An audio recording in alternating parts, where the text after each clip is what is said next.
खबर एक बार फिर से आपको दिखाते हैं ईरान से जुड़ी हुई, जहां पर सत्ता विरोधी प्रदर्शनों की लहर कुछ इस कदर फैली है कि सरकार और जो शासन मौजूदा है वहां पर वो खतरे में नजर आ रहा है। ईरान में सरकार विरोधी प्रदर्शन भयंकर रूप ले चुके हैं और बड़ी संख्या में लोग रिजीम चेंज की मांग करते हुए सड़कों पर उतर आए हैं। 28 दिसंबर 2025 को तेहरान के ग्रैंड बाजार में व्यापारियों की हड़ताल से शुरू हुआ यह आंदोलन अब ये पूरे देश में फैल चुका है। आधी रात में जमकर बवाल भी देखने को मिला और 50 से ज्यादा शहरों में इस वक्त जोरदार प्रदर्शन हो रहा है ईरान के। तो ईरान की सड़कों पर हंगामा मचा हुआ है। कैसी तस्वीरें हैं वहां पर, जरा वो पहले आप देख लीजिए, उसके बाद आपको बताएंगे कि आखिर इस प्रदर्शन की वजह क्या है, इतना हंगामा यहाँ पर क्यों मचा हुआ है। ये जरा तस्वीरें आप देखिए, सड़कों पर हंगामा, सारी दफ्तरों को आग के हवाले लोग कर रहे हैं। कुछ वैसा ही जो इससे पहले कई गल्फ कंट्रीज में आपने देखा।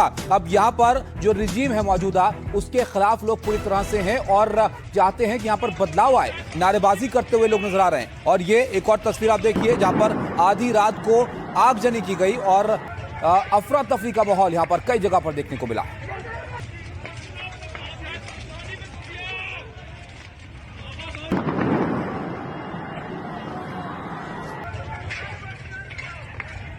देखा आपने। अब एक और तस्वीर आपको दिखाते हैं। सड़क पर हथियार के साथ प्रदर्शनकारी हैं, यानी पूरी तरह से यहां पर लोहा लेते हुए नजर आ रहे हैं। जो मौजूदा सरकार है हाथ में हथियारों के साथ चुनौती दे रहे हैं मौजूदा रिजीम को।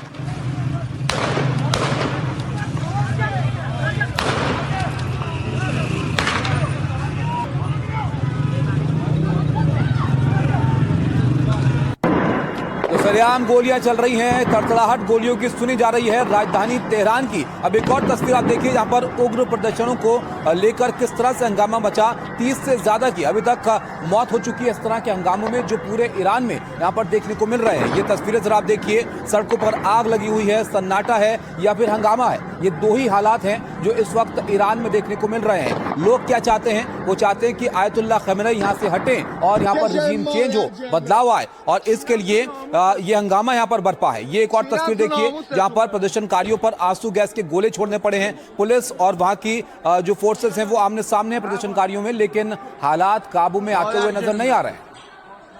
बिल्कुल। और अब ये 10 तस्वीरें और 10 तस्वीरों से आप समझिए इस वक्त ईरान में हालात क्या हैं। आप देखिए हाथों में हथियार लेकर जो लोग हैं वो सड़कों पर उतरकर प्रदर्शन कर रहे हैं। जगह जगह आगजनी को अंजाम दिया जा रहा है और पुलिस के साथ कई जगहों पर नोकझोंक भी होती हुई प्रदर्शनकारियों की नजर आई है और कई इमारतों को, कई गाड़ियों को जो है आग के हवाले इन प्रदर्शनकारियों ने भी कर दिया है। तो देखिए ईरान में लगातार जो प्रदर्शन है वो उग्र होता जा रहा है और उसके बाद अब जो है एक्शन भी इस पूरे मामले पर लिया जा रहा है। प्रदर्शनकारियों के खिलाफ जो है एक्शन लिया जा रहा है। खामेनेई सरकार ने बड़ा एक्शन लिया है। सरकार ने इंटरनेट और फोन सेवाओं को बंद कर दिया है। ईरान का दुनिया से इस वक्त संपर्क टूट गया है। जो हालात वहां पर बने हुए हैं और जब हालात संभलते हुए नजर नहीं आए उसके बाद ईरान की सरकार ने यह बड़ा एक्शन लिया है और इंटरनेट सेवाओं को बंद कर दिया गया है, फोन सेवाओं को बंद कर दिया गया है। और इस वक्त अगर ईरान के हालात आप देखें तो पूरी दुनिया से ईरान का संपर्क टूट गया है। तो आपने देखा, अपने ही लोगों को काबू करने के लिए इंटरनेट तक वहां पर रोका गया है। और कुछ तस्वीरें जो हमने दिखाई वो अब चर्चा में यहाँ पर डोनाल्ड ट्रंप भी है। क्यों है डोनाल्ड ट्रंप चर्चा में? क्योंकि अमेरिकी राष्ट्रपति डोनाल्ड ट्रंप ने सख्त चेतावनी यहाँ पर ईरान को दे दी है कि अगर शांतिपूर्ण प्रदर्शनकारियों पर हिंसा हुई तो अमेरिका कड़ा जवाब देगा। अब सवाल यह है कि जवाब किस तरह का होगा? क्या वेनेजुएला जैसा एक्शन ईरान में भी अमेरिका ले सकता है? इसको लेकर बहुत चर्चाएं हैं क्योंकि हाल ही में वेनेजुएला के साथ जो तनाव है वो अमेरिका को देखने को मिल रहा है और अब चुनौती सीधा ईरान को भी ट्रंप यहाँ पर दे रहे हैं। हालांकि ईरान के लिए अपनी चुनौतियां घर में ही बहुत ज्यादा हैं और जो वहां के आयतुल्लाह खमेनी है उनके लिए अब सबसे बड़ी चुनौती यही है कि वहां पर लोगों की बातों को कैसे वो सुने और जो तनावपूर्ण स्थिति वहां पर बनी हुई है उसको शांत करें। तो आप देखिए यहां पर प्रदर्शनकारियों को लेकर अमेरिका ने एक बार फिर से चेताया है। ट्रंप की ईरान को क्या चेतावनी है? अगर प्रदर्शनकारियों की हत्या की गई तो अमेरिका ईरान पर बहुत जोरदार हमला करेगा। अमेरिका लॉक एंड लोडेड है, सीधी चेतावनी। लॉक एंड लोडेड क्यों कह रहे हैं? क्योंकि वेनेजुएला में अभी जो अमेरिका है उसके एक्शन देखने को मिल रहे हैं जिसकी पूरी दुनिया यहां पर चर्चा कर रही है। अब ये लॉक एंड लोडेड के बाद एक्शन क्या ईरान पर भी हो सकता है? ये बहुत बड़ा सवाल है और अगर ऐसा होता है तो आप सोचिए कि किस तरह से दुनिया भर में तनावपूर्ण स्थिति यहां पर बन सकती है, क्योंकि ईरान कि जो स्थिति यहां पर है वो पूरी दुनिया पर असर डाल सकती है और ऐसे में बहुत महत्वपूर्ण यहां पर हो जाता है। आदित्य राजकौल हमारे साथ जुड़े, हमारे सहयोगी सीनियर एग्जीक्यूटिव। आदित्य, ईरान की स्थिति पर पूरी दुनिया की यहां पर नजर है, अब जरा बताइए मौजूदा स्थिति वहां पर क्या है, वहां पर जो लोग हैं वो क्या चाहते हैं, आगे क्या होता हुआ दिख रहा है, इस प्रदर्शन के पीछे आखिर कौन है?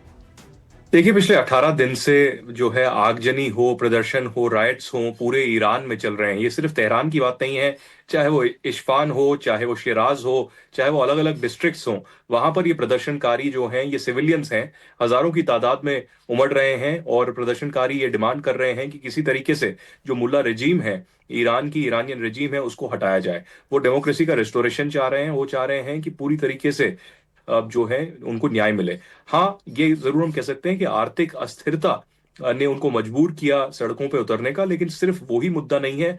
मुद्दा ये भी है कि उनके जो आम डे टू डे राइट्स हैं वो चाहते हैं। और अभी हमने देखा कि अमेरिका के राष्ट्रपति ने फिर से एक इंटरव्यू में एक बहुत बड़ा बयान दिया है, जिसमें उन्होंने कहा है कि हम ईरान के खिलाफ कड़ा कदम उठाएंगे। पिछले 18 दिन में कहा जा रहा है कि करीबन 30 लोग इन प्रदर्शनों में मारे गए हैं। कल रात को हमने बहुत ज्यादा जो है विचलित दृश्य देखे, कई वीडियो हमको एनडीटीवी इंडिया पर मिले, जहां हमने देखा कि ईरान की जो मीडिया की स्टेट ऑर्गेनाइजेशन है इस्फान में, उनकी बिल्डिंग को पूरी तरीके से आगजनी कर दी। हमने देखा आईआरजीसी फोर्सेस के जो गाड़ियां हैं उनको जला दिया गया पूरी तरीके से।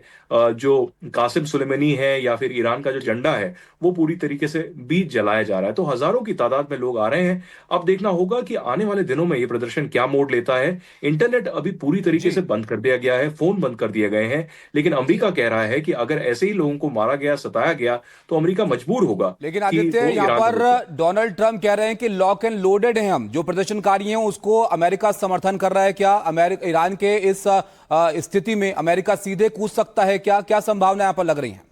जी बिल्कुल, आप सही कह रहे हैं। पिछले अगर 2 से 3 दशक में हम देखें अमेरिका का जो रुख रहा है, चाहे वो इराक में हो, चाहे वो अफगानिस्तान में हो, और हाल ही में जो वेनेजुएला में हमने दृश्य देखा कि राष्ट्रपति मदुरो को उन्होंने पूरी तरीके से अगवा कर लिया, वहां पर एक बहुत बड़ा ऑपरेशन एब्सोल्यूट रिजॉल्व चलाया और अब मदुरो न्यूयॉर्क में एक जेल में बंद हैं। तो अब देखना लाजमी होगा कि चाहे वो ग्रीनलैंड हो, वहां पर क्या होता है। लेकिन दुनिया की जो नजरें हैं वो ईरान पे भी अटकी हुई हैं। बहुत सारे लोग जो ईरान में हैं वो डोनाल्ड ट्रंप की राह भी देख रहे हैं कि क्या अमेरिका अपनी फोर्सेस वहां भेजता है और कोई कड़ा कदम उठाता है। अभी डोनाल्ड ट्रंप ने यही कहा है कि हम मॉनिटर कर रहे हैं सिचुएशन को, अगर बद से बदतर हालत होती है और हालत खराब होती है तो तब अमेरिका की जो फोर्सेस हैं वो अंदर ईरान में घुसेंगे। बिल्कुल आदित्य, आप बने रहिएगा हमारे साथ। तो देखिए, जो हालात इस वक्त ईरान में बने हुए हैं, अमेरिका के उपराष्ट्रपति जेडी वेंस ने भी इस पर अपना रुख साफ किया है। आपको सुनाते हैं जेडी वेंस ने क्या कुछ कहा है। Well, look, we certainly stand by anybody who's engaged in peaceful protest, anybody who's trying to exert their rights for free association and to have their voices heard. Obviously, the Iranian regime has a lot of problems, and as the President of the United States has said, the smartest thing for them to have done, it was true 2 months ago, it's true today, is for them to actually have a real negotiation with the United States about what we need to see when it comes to their nuclear program. I'll let the President speak to what we're going to do in the future, but we certainly stand with anybody across the world, including the Iranian people who are advocating for their rights. तो देखा आपने वहां के प्रदर्शनकारियों के rights की वकालत America यहां पर कर रहा है। जेडी वेंस का बयान आपने यहां पर सुना, लेकिन स्थिति क्या है ये जरा देखिए। 50 से ज्यादा शहर ऐसे हैं ईरान के जहां पर इस तरह का हंगामा देखने को मिल रहा है। अब ये हंगामा कहां पर जाएगा, इसकी जो हद है वो कहां पर पहुंचेगी, ये एक बड़ा सवाल है। लेकिन ईरान की सड़कों पर संग्राम मचा हुआ है और खमेनेई को लेकर लोग बहुत नाराज हैं और रिजीम चेंज की मांग यहां पर अब बढ़ चढ़कर लोग उठा रहे हैं।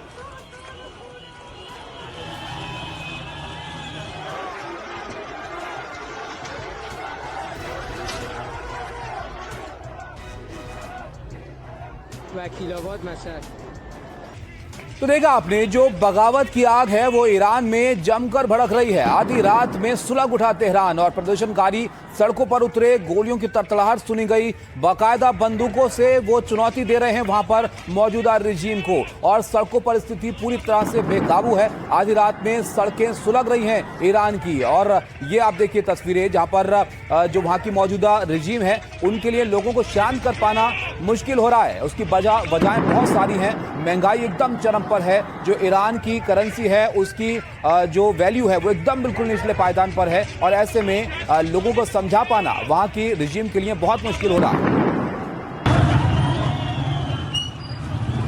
अभी एक और तस्वीर आप देखिए, सड़क पर हथियार के साथ प्रदर्शनकारी नजर आए हैं और गोलियां चलाते हुए सड़कों पर बेखौफ लोग नजर आ रहे हैं।